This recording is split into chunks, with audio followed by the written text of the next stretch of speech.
Hello friends, welcome back to my channel. ఈ వీడియోలో మనం మన ఇండియాలో ఇప్పటిదాకా వచ్చిన ఫిల్మ్స్ లో few of the top films గురించి మాట్లాడుకుందాం. ఈ మూవీస్ అన్ని ఒక ఇండియన్ గా మన అందరం చూడాలి అండ్ అప్రిషియేట్ చేయాలి ఖచ్చితంగా. ఎప్పుడు హాలీవుడ్ మూవీస్ చూడడం, అయ్యో మనం వీడలా తీయలేకపోయాం అని ఫీల్ అవడమే కాకుండా ఒక మూవీ లవర్ గా మన ఇండియన్ మూవీస్ ని కూడా చూసి అప్రిషియేట్ చేయాలి. ఈ మూవీస్ మన ఇండియన్ సినిమాని ఒక లెవెల్ పైకి తీసుకెళ్లిన మూవీస్. ఒకవేళ కనుక మీరు ఇవి చూడకపోయి ఉంటే ఖచ్చితంగా చూడండి. Without any delay let's begin our video. Tumbbad అనే పేరు వింటే హారర్ సినిమా అనిపించవచ్చు, బట్ ఇది నార్మల్ హారర్ మూవీ కాదు. ఇది మనల్ని ఆలోచింపజేసేలా ఉండే ఒక ఫిలసాఫికల్ హారర్ అన్నమాట. ఈ సినిమాలో గ్రీడ్ పైన బేస్ అయ్యి ఒక పవర్ఫుల్ స్టోరీ లైన్ ఉంది. 1918లో బ్రిటిష్ కాలంలో జరిగే ఈ మూవీలో మన హీరో ఒక సీక్రెట్ ట్రెజర్ ని వెతుకుతూ ఉంటాడు. ఆ ట్రెజర్ హస్తర్ అనే ఒక డీమన్ తో లింక్ అయి ఉంటుంది. చాలా షాకింగ్ గా ఉండే విజువల్స్, ఆ రెయిన్ ఎఫెక్ట్ గానీ, ఆ మడ్ గానీ, ఆ గోర్ గానీ అన్ని చాలా రా అండ్ అథెంటిక్ గా ఉంటాయి. ఈ మూవీలో ఒక లేయర్డ్ మెసేజ్ కూడా ఉంటుంది. మనిషికి ఎంత ఉన్నా సరిపోదు, ఇంకా ఇంకా కావాలి అని కోరుకుంటూ ఉంటాడు అండ్ దానికోసం ఎంత దూరం అయినా వెళ్తాడు అనే ఒక డీప్ లేయర్డ్ మెసేజ్ అయితే ఈ మూవీలో ఉంది. నాకు పర్సనల్లీ ఈ మూవీ చాలా హాంటింగ్ గా అనిపిస్తుంది. ఏదో జంప్ స్కేర్స్ తో భయపెట్టే హారర్ లా కాకుండా ఒక ఈరీ ఫీల్ తో ఒక హాంటింగ్ గా ఉండే మూవీ చూసిన ఫీల్ అయితే ఖచ్చితంగా వస్తుంది. ఈ మూవీ అమెజాన్ ప్రైమ్ లో అవైలబుల్ గా ఉంది, చూడకపోతే చూసేయండి. Super deluxe.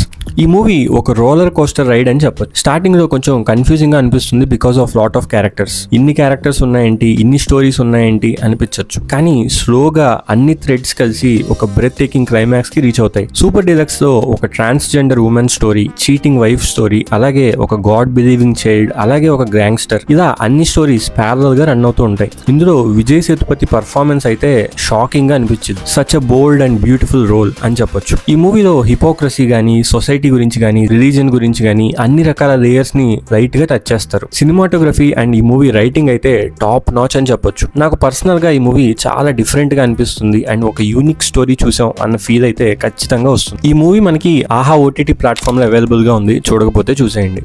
సర్దార్ ఉద్దమ్ అనే మూవీ హిందీలో వచ్చిన ఒక పేట్రియాటిక్ మూవీ. పేట్రియాటిజం అంటే గుండెలు బాధేసుకుంటూ చెప్పుకోకుండా ఒక రకమైన పెయిన్ అండ్ పర్పస్ తో చూపించడం ఎలా అనేది ఈ మూవీలో క్లియర్ గా చూపిస్తారు. సర్దార్ ఉద్దమ్ సింగ్ అనే ఫ్రీడమ్ ఫైటర్ లైఫ్ మీద బేస్ చేసిన ఈ ఫిలిం 1919లో జలియన్ వాలాబాగ్ మ్యాసకర్ తర్వాత తన రివెంజ్ జర్నీ ఎలా తీసుకున్నాడు అని చూపిస్తుంది. ఉద్దమ్ సింగ్ లండన్ వెళ్లి అక్కడ ఉండే జనరల్ ని టార్గెట్ చేయడం ఇది మెయిన్ ప్లాట్. బట్ ఆ జర్నీలో తన పెయిన్ గానీ, తన ఫ్లాష్ బ్యాక్ గానీ, తను ప్రిజన్ లో గడిపిన డేస్ గానీ అయితే ఈ మూవీ సినిమాటిక్ గా కాకుండా ఒక డాక్యుమెంటరీ ఎక్స్పీరియన్స్ అయితే మనకి ఖచ్చితంగా ఇస్తుంది. అది కూడా ఒక పెయిన్ఫుల్ డాక్యుమెంటరీ అని చెప్పొచ్చు. ఇందులో విక్కీ కౌశల్ పర్ఫార్మెన్స్ అయితే ఎక్స్ట్రాడినరీగా ఉంటుంది.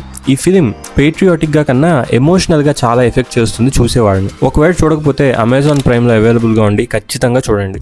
రాక్షసన్. నాకు థ్రిల్లర్ మూవీస్ అంటే చాలా ఇష్టం. థ్రిల్లర్ మూవీస్ నచ్చని వాళ్ళు ఎవరుంటారు చెప్పండి. కానీ రాక్షసన్ ఇది ఇండియన్ థ్రిల్లర్స్ కి న్యూ బెంచ్ మార్క్ ఇచ్చిన మూవీ. ఈ ఫిల్మ్ లో మనం అరుణ్ అనే ఒక ఇన్స్పైరింగ్ ఫిల్మ్ మేకర్ ఒక పోలీస్ ఆఫీసర్ అయ్యి ఒక సిరీస్ ఆఫ్ మర్డర్స్ ని సాల్వ్ చేయడం చూస్తాం. ఈ ఇన్వెస్టిగేషన్ ప్రాసెస్ గానీ, ఆ కిల్లర్ ని కనుక్కునే విధానం గానీ అండ్ ఎస్పెషల్లీ గిబ్రాన్ ఇచ్చిన బ్యాక్గ్రౌండ్ మ్యూజిక్ గానీ, సౌండ్ డిజైన్ గానీ, స్క్రీన్ ప్లే గానీ, విలన్ క్యారెక్టరైజేషన్ గానీ, ఆ విలన్ యొక్క మోటివ్ గానీ everything just works. Climax reveal లో అందరికి లిటరల్ గా గూస్ బంప్స్ వస్తాయి. ఈ సినిమాలో నాకు నచ్చింది ఏంటంటే ఫుల్ కమర్షియల్ ఎలిమెంట్స్ కన్నా ఒక ఎంగేజింగ్ ప్లాట్ లైన్ ఎలా క్రాఫ్ట్ చేయాలి అని డైరెక్టర్ చాలా కష్టపడ్డాడు. ఈ మూవీ ప్రూవ్ చేసిన ఒక్క విషయం ఏంటంటే ప్రాపర్ స్క్రీన్ ప్లే తో మన ఇండియన్ థ్రిల్లర్స్ ఖచ్చితంగా వరల్డ్ వైడ్ గా వచ్చిన చాలా థ్రిల్లర్స్ ని బీట్ చేయగలవు అని ప్రూవ్ అయింది. ఈ మూవీ జియో హాట్స్టార్ లో అవైలబుల్ గా ఉంది, చూసేయండి.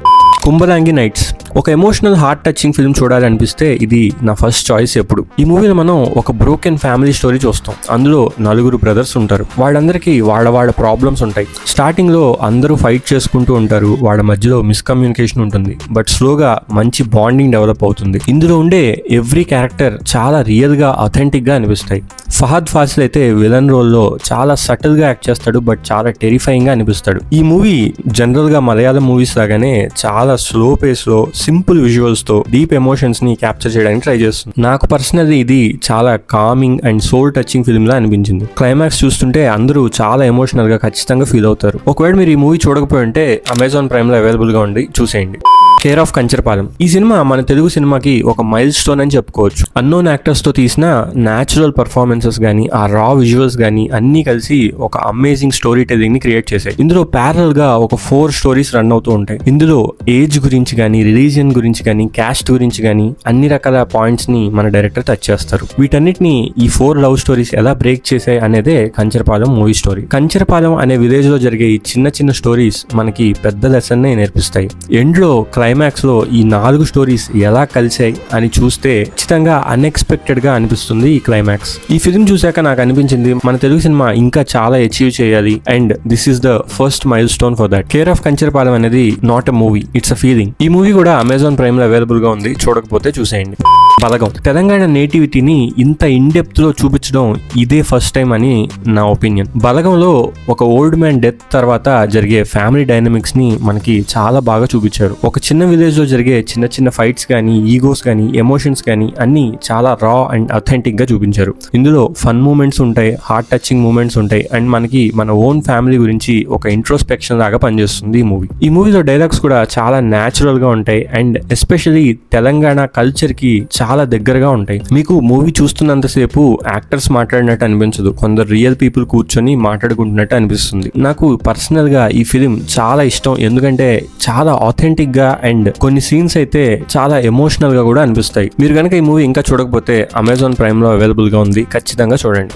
Lunch box. అనుకోకుండా ఒక హౌస్ వైఫ్ ప్రిపేర్ చేసిన ఒక లంచ్ బాక్స్ ఒక అన్నోన్ పర్సన్ దగ్గరికి వెళ్తుంది. అతనే ఇర్ఫాన్ ఖాన్. అయితే వీళ్ళ మధ్యలో మెల్లగా ఒక ఫ్రెండ్షిప్ డెవలప్ అవుతుంది. అదే ఈ మూవీ మెయిన్ ప్లాట్ లైన్. ఈ మూవీలో కపుల్ మధ్య జరిగే చిన్న చిన్న లెటర్స్ గానీ, కాన్వర్సేషన్స్ గానీ అన్ని చాలా ఎమోషనల్ గా అనిపిస్తాయి. ఇందులో ఇర్ఫాన్ ఖాన్ గారి పర్ఫార్మెన్స్ అయితే అద్భుతంగా ఉంటుంది అండ్ ఈ మూవీ ఎక్కడ లార్జర్ దెన్ లైఫ్ లా ఉండాలని ట్రై చేయదు. రియాలిటీకి చాలా దగ్గరలో, అది కూడా చాలా చిన్న స్కేల్ లో డీప్ ఎమోషన్ తో ఒక ఫీల్ గుడ్ మూవీ చూసాం అన్న ఫీల్ అయితే ఇస్తుంది. మూవీస్ అంటే ఎప్పుడు బిగ్ బడ్జెట్ పెద్ద పెద్ద బ్లాస్ట్లు అనే కాకుండా ఇలాంటి ఫీల్ గుడ్ మూవీస్ కూడా మనకి మంచి ఫీల్ ని ఇస్తాయి అని చెప్పడానికి ఇది బెస్ట్ ఎగ్జాంపుల్ అని చెప్పచ్చు. ఈ మూవీ నెట్ఫ్లిక్స్ లో అవైలబుల్ గా ఉంది, చూడకపోతే చూసేయండి. సో ఇవి నా దృష్టిలో అందరూ చూడవలసిన మన ఇండియన్ మూవీస్. ఒకవేళ కనుక మీరు వీటిలో ఏవైనా చూడకపోతే ఖచ్చితంగా వెంటనే చూసేయండి, ఎందుకంటే మన ఇండియన్ మూవీస్ ని అప్రిషియేట్ చేసిన తర్వాతే మనం హాలీవుడ్ మీద కామెంట్ చేయగలం. సో ఇది వాటి వీడియో. మీకు కనుక ఈ వీడియో నచ్చుంటే లైక్ చేసి మా ఛానల్ సబ్స్క్రైబ్ చేసుకోండి. Thank you so much for watching our video.